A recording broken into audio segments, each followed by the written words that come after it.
नमस्कार दोस्तों, स्वागत है आपका इस वक्त की बेहद बड़ी खबर में, जो कि भारत और चीन से जुड़ी आ रही है। जिसमें आपको बता दें कि पैंगोंग झील की पहाड़ियों पर कब्जा करने के बाद अब एक्शन में आ गई है भारतीय सेना और अब चीन को चौतरफा घेरने की तैयारी में है। इसी के साथ आपको बताएंगे कि अब तिब्बत को चीन से आज़ाद कराएगा भारत।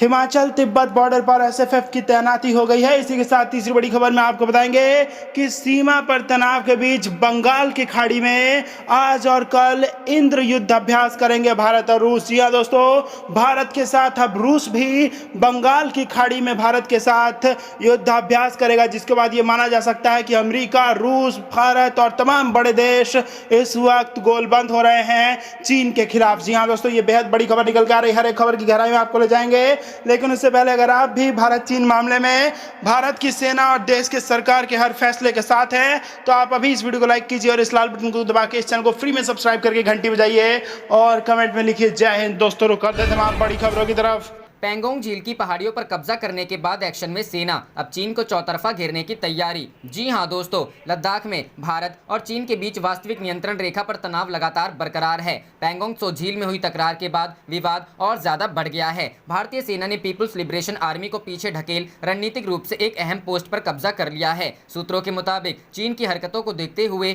भारत ने अपनी रणनीति में बदलाव भी किया है। अब भारत कूटनीतिक बातचीत के साथ एलएसी पर चीन के खिलाफ आक्रामक तेवर दिखाए जाएंगे। बता दें कि भारत के पलटवार से चीन बौखलाया हुआ है। 29-30 अगस्त की रात को हुई जवाबी कार्रवाई से चीन बौखलाया हुआ है। कहा जा रहा है कि सरकार ने सेना को एक्शन लेने के लिए खुली छूट दे दी है। पिछले करीब 4 महीने से वास्तविक नियंत्रण रेखा पर तनाव लगातार बरकरार है। ऐसे में सेना ने अपनी रणनीति में बदलाव किया है। पहले हमारी सेना आगे बढ़कर दुश्मनों पर पहला हमला नहीं करती थी, लेकिन अब कहा जा रहा है कि चीन की हरकतों को देखते हुए नो फर्स्ट मूव की नीति को बदल दिया गया है। चीन पूर्वी लद्दाख में उल्टे भारत पर समझौते के उल्लंघन करने का आरोप मढ़ने लगा है।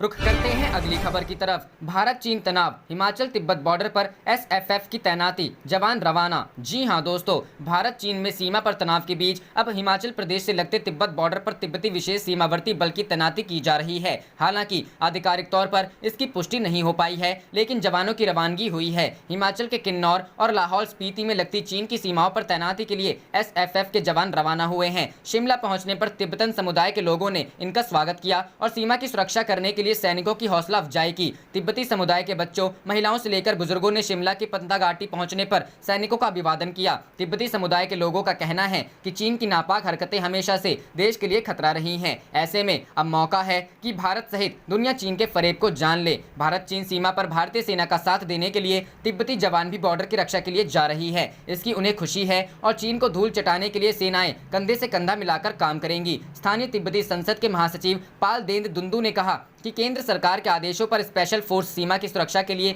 रवाना हो रही है। इन जवानों की हौसला अफजाई के लिए शुक्रवार को यहां इनका स्वागत किया और इनका मनोबल बढ़ाया गया। उन्होंने कहा कि तिब्बती समुदाय चीन की विस्तारवादी रवैये पर रोक लगाने के लिए हमेशा भारत को अपना सहयोग देता रहा है। बता दें कि स्पीति के समदो बॉर्डर पर मार्च और अप्रैल महीनों में चीनी हेलीकॉप्टरों की आवाजाही देखी गई थी। उसके बाद हिमाचल पुलिस ने अपने 10 IPS अफसरों का दल चीन से सटे हिमाचल के गाँव में भेजकर नागरिकों का उत्साह बढ़ाया था। प्रदेश पुलिस ने अपनी रिपोर्ट राज्यपाल के माध्यम से केंद्र को भेजी थी। इसके अलावा सेना और वायुसेना ने भी हिमाचल तिब्बत बॉर्डर पर गश्त बढ़ाई थी। हिमाचल प्रदेश में किन्नौर और लाहौल स्पीति जिले में 242 किलोमीटर का इलाका तिब्बत सीमा से लगता है। यहाँ पर स्पीति में समदो बॉर्डर है। समदो बॉर्डर पर मार्च और अप्रैल में चीनी हेलीकॉप्टरों की आवाजाही देखी गई थी। किन्नौर की 160 किलोमीटर की सीमा तिब्बत से लगती है। रुख करते हैं अगली खबर की तरफ। सीमा पर तनाव के बीच बंगाल की खाड़ी में आज और कल इंद्र युद्ध अभ्यास करेंगे भारत और रूस। जी हां दोस्तों, सीमा पर चीन से तनाव के बीच भारत और रूस की नौसेनाएं 4 से 5 सितंबर को बंगाल की खाड़ी में युद्ध अभ्यास करेंगी। यह युद्ध अभ्यास मौजूदा सुरक्षा चुनौतियों को देखते हुए किया जा रहा है। इस युद्ध अभ्यास के दौरान सतह और हवा में तोपों में लक्ष्य पर निशाना लगाया जाएगा। भारतीय नौसेना ने हिंद महासागर में पहले से ही की गई जंगी जहाजों की तैनाती की है। इसे इंद्र युद्ध अभ्यास नाम दिया गया है। यह अभ्यास पहले रूस के व्लादिवोस्टोक में होना था, मगर कोरोना महामारी के चलते इसे टाल दिया गया था। इस युद्ध अभ्यास में रूसी नौसेना के जंगी जहाज एडमिरल विनोग्रादोव, एडमिरल ट्रिब्यूट्स और बोरिस ब्योतोमा के साथ साथ हेलीकॉप्टरों के बेड़े भी शामिल होंगे। वहीं भारतीय नौसेना की ओर से आईएनएस रणविजय, सह्याद्री और किल्तन और शक्ति युद्धक हेलीकॉप्टरों के साथ अभ्यास करेंगे। रूसी नौसेना का बेड़ा श्रीलंका के हम्बन टोटा बंदरगाह पर 31 अगस्त से 3 सितंबर तक रहेगा। रुख करते हैं अगली खबर की तरफ। ड्रैगन को अमेरिकी विदेश मंत्रालय ने लगाई लताड़, भारत चीन सीमा विवाद को लेकर दिया बड़ा बयान। जी हां दोस्तों, अमेरिका के विदेश मंत्री माइक पोम्पियो ने चीन और वहां की कम्युनिस्ट पार्टी पर प्रहार जारी रखते हुए बुधवार को कहा कि वे ताइवान से लेकर हिमालय क्षेत्र तक दादागिरी दिखा रहे हैं। पूर्वी लद्दाख की स्थिति के बारे में उन्होंने कहा कि अमेरिका चाहता है कि भारत चीन सीमा विवाद का शांतिपूर्ण समाधान हो। पोम्पियो ने एक बयान में कहा कि हाल ही के दिनों में चीन ने अपने पड़ोसियों को डराने धमकाने की कार्रवाइयां की हैं, जो ताइवान, हिमालय क्षेत्र और दक्षिण चीन सागर में दिखाई देती हैं। अमेरिका के विदेश मंत्री ने कहा कि अमेरिका में विचार विमर्श और विभिन्न कार्यक्रमों में भाग लेने वाले वरिष्ठ चीनी राजनयिकों पर नई शर्तें लागू की जा रही हैं। उन्होंने आरोप लगाया कि चीन वहां कार्यरत अमेरिकी राजनयिकों के कामकाज में बाधा पैदा करता रहा है। अमेरिका की मांग है कि उसके राजनयिकों के साथ अच्छा व्यवहार किया जाए। उन्होंने चीन की बढ़ती हुई सैन्य शक्ति के बारे में कहा कि पिछले एक वर्ष के दौरान चीन ने जितने मिसाइल परीक्षण किए हैं, उनकी संख्या सभी पश्चिमी देशों के मिसाइल परीक्षणों से अधिक है। उन्होंने चीन से आग्रह किया कि वह परमाणु अप्रसार से संबंधित अंतर्राष्ट्रीय संधि के तहत आने वाली जिम्मेदारी को गंभीरता से निभाएं।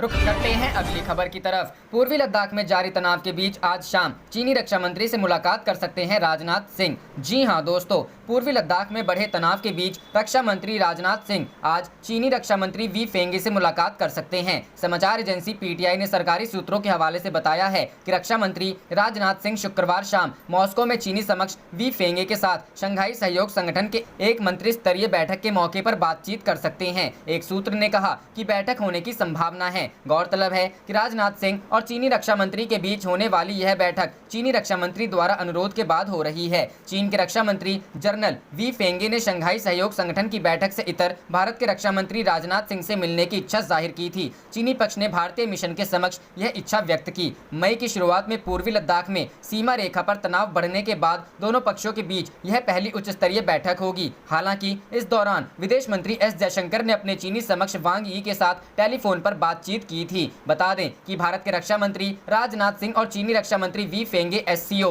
रक्षा मंत्रियों की बैठक में भाग लेने के लिए फिलहाल मॉस्को में हैं। आज मॉस्को में शंघाई सहयोग संगठन के रक्षा मंत्रियों की एक बैठक होने वाली है। पैंगोंग झील के दक्षिणी किनारे पर 29-30 की दरमियानी रात और 31 अगस्त की रात चीनी सेना की ओर से घुसपैठ की कोशिश के कारण बढ़े तनाव बाद से ही भारत और चीन के बीच तल्खियां जारी हैं। भारत पैंगोंग झील के उत्तरी इलाकों से चीन को अपने सैनिकों को पीछे हटाने के लिए कह रहा है। चीन की कारस्तानी के कारण ही ब्रिगेडियर स्तर की पहले 4 दिन हुई वार्ता में कोई हल नहीं निकल पाया। गुरुवार को 5वें दिन की बैठक से भी किसी तरह के नतीजों के संकेत नहीं मिले हैं। ऐसे में दोनों देशों के बीच हालात और बिगड़ रहे हैं। पूर्वी लद्दाख में पैंगोंग झील के दक्षिणी किनारे पे भारतीय क्षेत्र पर चीनी कब्जे के असफल प्रयास के बाद क्षेत्र में तनाव और बढ़ गया है। यह ऐसे समय में हुआ जब दोनों देश सीमावर्ती सीमा पर गतिरोध को सुलझाने के लिए कूटनीतिक और सैन्य वार्ता में लगे हुए थे। भारत ने पैंगोंग झील के दक्षिणी तट पर कई सामरिक ऊंचाइयों पर कब्जा कर लिया और किसी भी चीनी कार्रवाई को विफल करने के लिए क्षेत्र में फिंगर 2 और फिंगर 3 क्षेत्रों में अपनी उपस्थिति को मजबूत किया। भारत के इस कदम पर चीन ने कड़ी आपत्ति जताई है।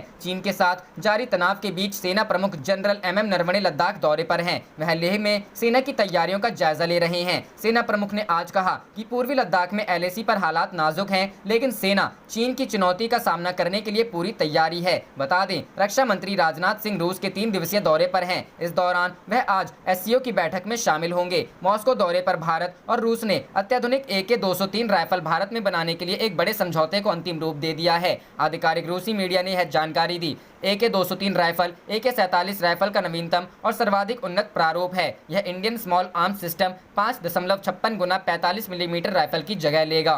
रुख करते हैं अगली खबर की तरफ। पैंगोंग में चीन के विस्तारवाद पर प्रहार, अब अक्साई चीन पर लहराएगा तिरंगा। जी हां दोस्तों, भारत ने चीन के विस्तारवादी अहंकार को चूर चूर करने का फैसला कर लिया है। जो सबक गलवान में अधूरा रह गया, अब पैंगोंग में आकर पूरा होने जा रहा है। गलवान के 75 दिन बाद चीन ने पैंगोंग में हिंदुस्तान को ललकारने की भूल की है, लेकिन भारत के सिंहनाद ने चीन के होश उड़ा दिए हैं। पैंगोंग में हिंदुस्तान का पराक्रम देखकर चीन के पसीने छूट रहे हैं, लेकिन चीन की फितरत में छिपा धोखा भारत जानता है। इसलिए भारत इस बार पूरी तरह अलर्ट है। 1962 की तरह इस बार कोई गलती दोहराई नहीं जाएगी। भारत की तैयारी पूरी है। भारत का ऑपरेशन ब्लैक टॉप, भारत की सैनिक कार्रवाई की शुरुआत 29-30 अगस्त की रात को हुई। चोटी ब्लैक टॉप की ओर बढ़ते हुए 25 से 30 चीनी सैनिक देखे गए। भारतीय सैनिकों ने ब्लैक टॉप के ऊपर पहुंचकर पोस्ट पर कब्जा कर लिया। 30 से 31 अगस्त की रात को चीन की सेना ने दोबारा आगे बढ़ने की कोशिश की। जवाब में भारतीय सेना ने पास की कई और पहाड़ियों पर कब्जा कर लिया। भारतीय सेना की कार्रवाई PP-27 से PP-31 के बीच की गई।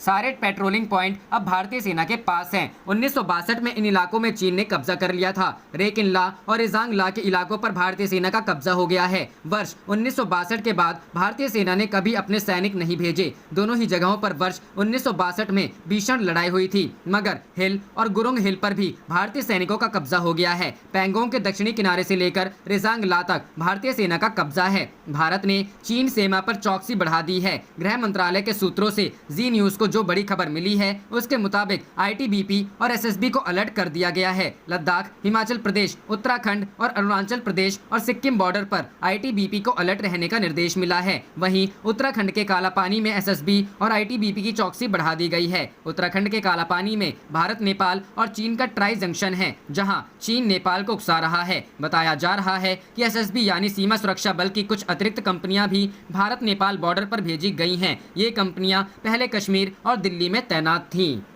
रुख करते हैं अगली खबर की तरफ। चीन से टकराव के बीच सीडीएस बोले पाकिस्तान भी कर सकता है दुस्साहस, उठाएगा भारी नुकसान। जी हां दोस्तों, chief of defence staff general Bipin Rawat ने चीन के साथ तनाव के बीच कहा है कि भारतीय सशस्त्र बलों को फौरी संकट से निपटने के लिए तैयार रहना चाहिए और साथ ही भविष्य के लिए भी तैयारी करनी चाहिए। चीन के साथ पाकिस्तान के भी मोर्चा खोलने की संभावना जताते हुए रावत ने कहा कि भारत को उत्तरी और पश्चिमी मोर्चों पर एक साथ कार्रवाई का खतरा है। उन्होंने दोनों पड़ोसियों से साथ निपटने की भारतीय सेना की क्षमता का जिक्र करते हुए कहा कि यदि पाकिस्तान ने मौके का फायदा उठाकर दुस्साहस करने की कोशिश की तो उसे भारी कीमत चुकानी होगी। US India strategic partnership forum के एक कार्यक्रम में रावत ने कहा कि हमने उत्तरी और पश्चिमी सीमाओं पर उभरते खतरों से निपटने की रणनीति तैयार कर ली है। चीन की पाकिस्तान के कब्जे वाले कश्मीर को आर्थिक, सैन्य और कूटनीतिक सहायता जारी रखने के कारण हमारे लिए उच्च स्तर की तैयारी रखना आवश्यक हो गया है। उन्होंने कहा कि भारत चीन की आक्रामक हरकतों को देखता आ रहा है,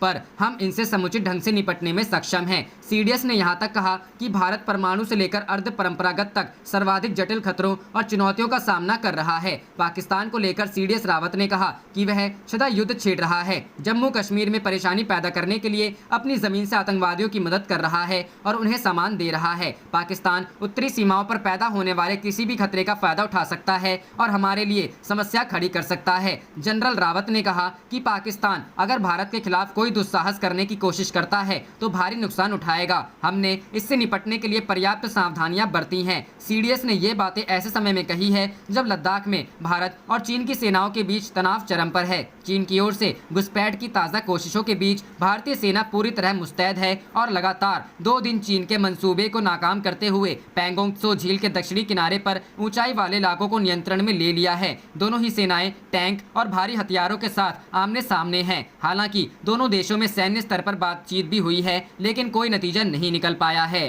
रुख करते हैं अगली खबर की तरफ। उत्तरी पैंगोंग में चीनी सेना की घेराबंदी, भारतीय जवानों की विशेष टुकड़ियां की गई तैनात। जी हां दोस्तों, भारत और चीन के बीच 29-30 हुई झड़प के दौरान भारत ने चीन को करारा जवाब दिया है और पैंगोंग झील के दक्षिणी हिस्से को अपने कब्जे में ले लिया। लेकिन अब चीन ने झील के उत्तरी इलाके में घेराबंदी करना शुरू कर दिया है। इस बारे में सेना से मिली जानकारी के अनुसार एक्चुअल लाइन ऑफ कंट्रोल के भारत के आधिपत्य वाले क्षेत्र में ऊंची पहाड़ियों पर भारतीय सेना की स्पेशल टीम को तैनात किया गया है, जो किसी भी स्थिति के लिए तैयार है। भारत को मिलेगी बढ़त। बताया जा रहा है कि चीन की पिछली हरकतों को देखते हुए भारतीय सेना को पैंगोंग झील के उत्तरी हिस्सों की ऊंची पहाड़ियों पर तैनात किया गया है। लेकिन यहां भारतीय सेना जिस क्षेत्र में तैनात है वो पूरी तरह से भारत का क्षेत्र है और वहां से झील के उत्तरी इलाके पर भारत को रणनीतिक रूप से बढ़त मिलती है। जल्द खाली करेगा चीन। इस बीच खबर आई थी कि चीन ने फिंगर 4 को खाली कर दिया था, लेकिन फिंगर 8 पर अभी भी उसका कब्जा है। सेना के एक अधिकारी का कहना था कि पहले हम निचले इलाकों में तैनात थे, लेकिन चीन की घुसपैठ के बाद हमें हर तरफ से सुरक्षा के बंदोबस्त करने होंगे। इसी को ध्यान रखते हुए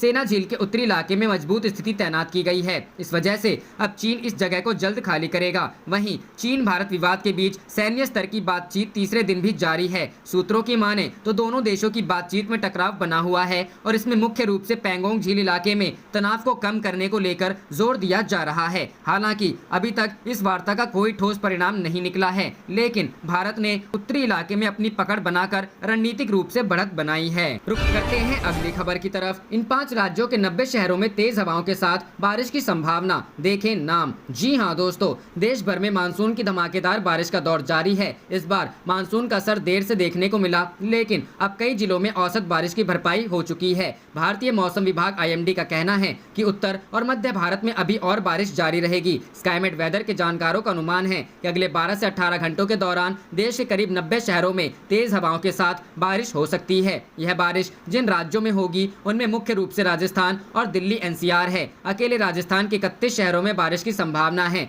पश्चिमी राजस्थान, पंजाब, हरियाणा, दिल्ली, पश्चिमी उत्तर प्रदेश, जम्मू कश्मीर, पूर्वोत्तर भारत, छत्तीसगढ़, महाराष्ट्र और तमिलनाडु में हल्की बारिश के साथ 1-2 स्थानों पर मध्यम बौछारें गिर सकती हैं। अगले 24 घंटों के दौरान मध्य प्रदेश, पूर्वी राजस्थान, उत्तराखंड, हिमाचल प्रदेश और दक्षिणी आंतरिक कर्नाटक के शहरों में मानसून व्यापक रूप में सक्रिय रहेगा। इन भागों में मध्यम से भारी बारिश के आसार हैं। मौसम विशेषज्ञों ने हिमाचल प्रदेश के 10 जिलों में भारी बारिश की चेतावनी दी है। शिमला, सोलन, सिरमौर, कुल्लू, मंडी, चंबा, कांगड़ा, बिलासपुर, हमीरपुर और ऊना में कुछ जगह भारी बारिश की संभावना है। मौसम विशेषज्ञों का मानना है 8 सितंबर तक मौसम खराब रह सकता है। मौसम विभाग ने बुधवार के लिए भी 6 जिलों में भारी बारिश को लेकर येलो अलर्ट जारी किया था। यहाँ देखिए सभी शहरों के नाम।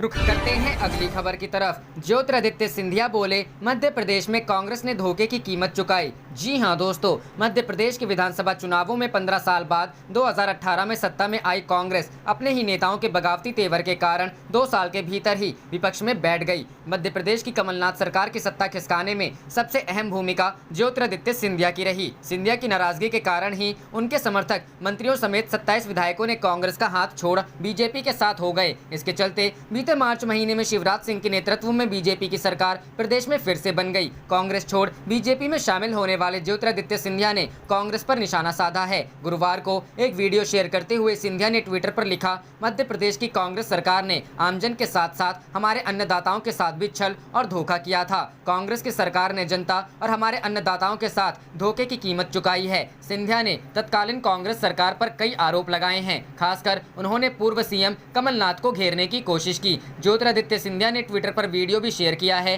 वीडियो में सिंधिया कह रहे हैं कि कांग्रेस ने चुनाव से पहले जितने भी वादे किसानों व आम जनता से किए थे उनको पूरा नहीं किया। जनता के साथ कांग्रेस सरकार ने धोखा किया, जिसकी कीमत उन्होंने चुकाई है। बता दें कि मध्य प्रदेश में सत्ता परिवर्तन के बाद उपचुनाव होने हैं। उपचुनाव से पहले आरोप प्रत्यारोपों का दौर चल रहा है। इसके तहत ही सिंधिया ने प्रदेश की कांग्रेस नेतृत्व पर निशाना साधा है।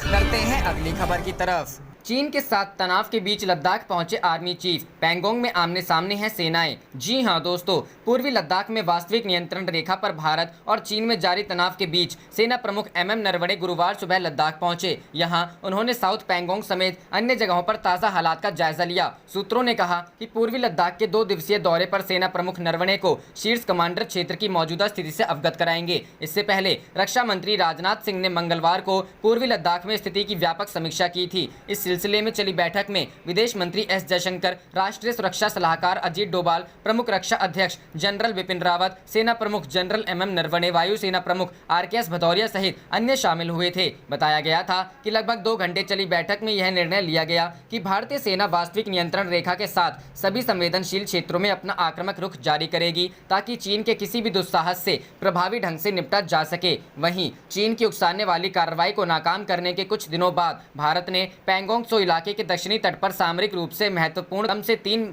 पर्वत चोटियों पर अपनी उपस्थिति और मजबूत की है। सरकारी सूत्रों ने बुधवार को यह जानकारी दी। वास्तविक नियंत्रण रेखा के भारतीय सीमा के अंदर पैंगोंग झील के उत्तरी तट पर भी एहतियाती उपायों के तहत सैनिकों की तैनाती में कुछ बदलाव किए गए हैं। इलाके में स्थिति संवेदनशील बनी हुई है। सूत्रों ने यह भी बताया कि तनाव घटाने के लिए दोनों पक्षों के सेना कमांडरों की बुधवार को हुई एक और दौर की वार्ता बेनतीजा रही। यह बातचीत करीब 7 घंटे चली। सूत्रों ने यह भी बताया कि सोमवार और मंगलवार को 6 घंटे से अधिक समय तक इसी तरह की वार्ता हुई, लेकिन कोई ठोस नतीजा नहीं निकला। उन्होंने बताया कि भारत ने पूर्वी लद्दाख में सामरिक रूप से महत्वपूर्ण कई पर्वत चोटियों और स्थानों पर उपस्थिति बढ़ाकर पिछले कुछ दिनों में रणनीतिक बढ़त हासिल की है। रुख करते हैं अगली खबर की तरफ। चीन की 500 सैनिकों को खदेड़कर 4 किलोमीटर अंदर घुस गई भारतीय सेना। जी हां दोस्तों, लद्दाख में वास्तविक नियंत्रण रेखा पर तनाव का माहौल लगातार बना हुआ है। पिछले दिनों 29 और 30 अगस्त को भारत और चीन के सैनिकों के बीच पैंगोंग झील के पास झड़प की खबर आई थी। भारतीय सेना ने पीपुल्स लिबरेशन आर्मी को पीछे ढकेल रणनीतिक रूप से एक अहम पोस्ट कर कब्जा कर लिया। आखिर कैसे भारतीय सैनिकों ने मोर्चे पर चीन के सैनिकों को मुंहतोड़ जवाब दिया, इसको लेकर अब लगातार खबरें आ रही हैं। सूत्रों के मुताबिक झड़प के दौरान भारतीय सेना ने चीन के करीब 500 सैनिकों को घेर लिया। इसके बाद हमारे सैनिक 4 किलोमीटर अंदर घुस गए, जहां पहले चीन का कब्जा था। ऐसी बनाई गई थी योजना। सूत्रों के मुताबिक 29-30 अगस्त की रात भारतीय सैनिकों की बहादुरी ने चीन को चौंका दिया। पीएलए के तकरीबन 500 सैनिकों ने स्पुंगुर की डोमिनेटिंग हाइट्स पर कब्जा करने की कोशिश की। आप देख रहे थे आपका अपना चैनल जय हिंद जय भारत।